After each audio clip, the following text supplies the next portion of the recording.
Alright, welcome back. Let's together, let's create this practice together. Create a C Sharp, create a simple C Sharp program that demonstrates constructor inheritance. Define a base class person. Well, we created it here, base class person,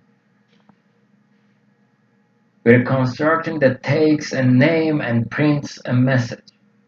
Okay, it takes a name and also more than that, it takes also an age, and prints a message. Okay, the message is here in the main constructor, which is this is a base constructor.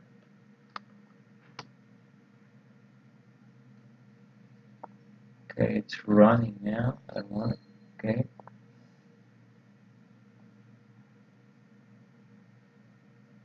Then created derived class employee.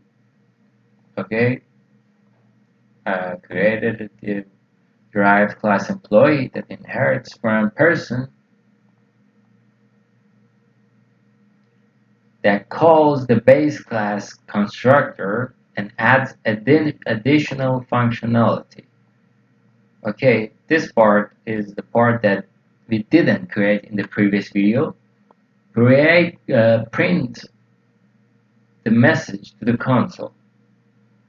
The result of execution should be like person constructor John Doe, employee constructor John Doe ID 123. Okay, let's add additional functionality to our employee, not the person itself. It means here, for example, name, age. Also, we can have something like job position, and also uh, employee ID. I guess, yeah. And let's create some properties for them. Okay, I want employee ID to be uppercase, and also another property should be string, and the name should be job position.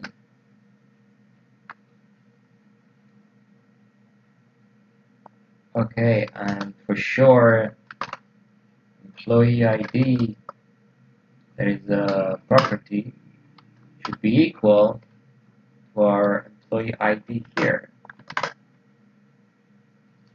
Also, same for job position, which is uppercase, should be equal to job position with lowercase, that is here.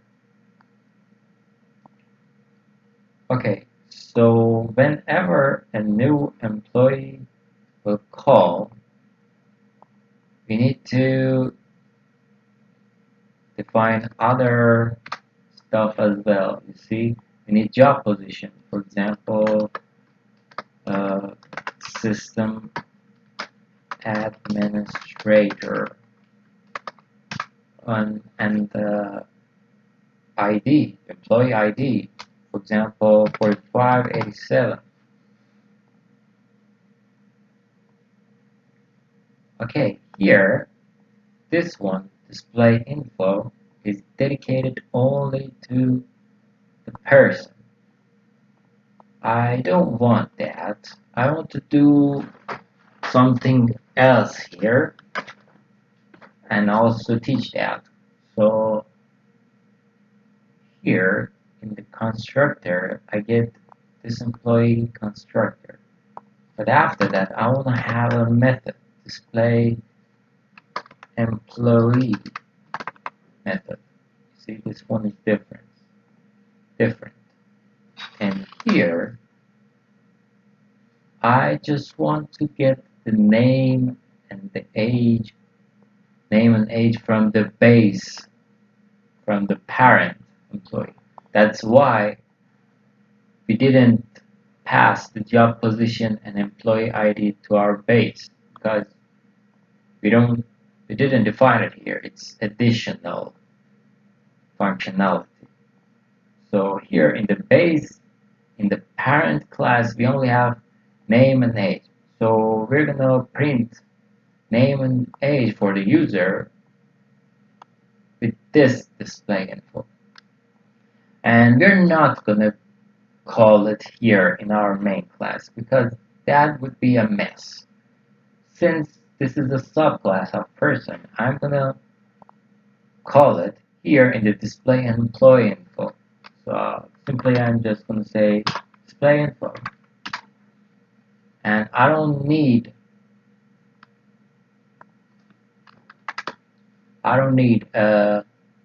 additional additional object. For example, I don't need a new employee or a new person object because it is a class that is a subclass of person. And display info is public here, so I can use it just like display info parentheses here. It will call our display info method from our main class, which is going to show us the name and the age.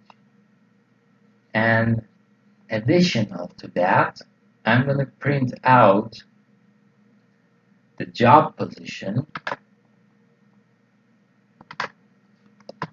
and also the employee ID.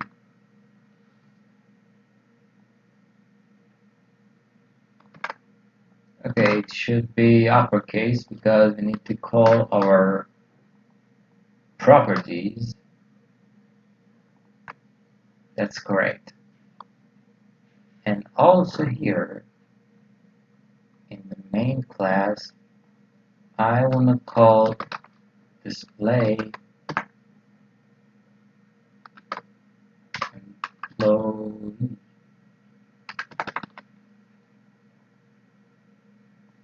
Okay, let me see that. Display employee info. Okay, display the employee info of John. Let's see that. Okay, this is a base constructor. You might ask why it is showing us this. Because when we are talking about constructor, first of all, it goes to the parent constructor and it will run whatever inside the parent constructor is. And since here we have this is a base constructor, it will run this one.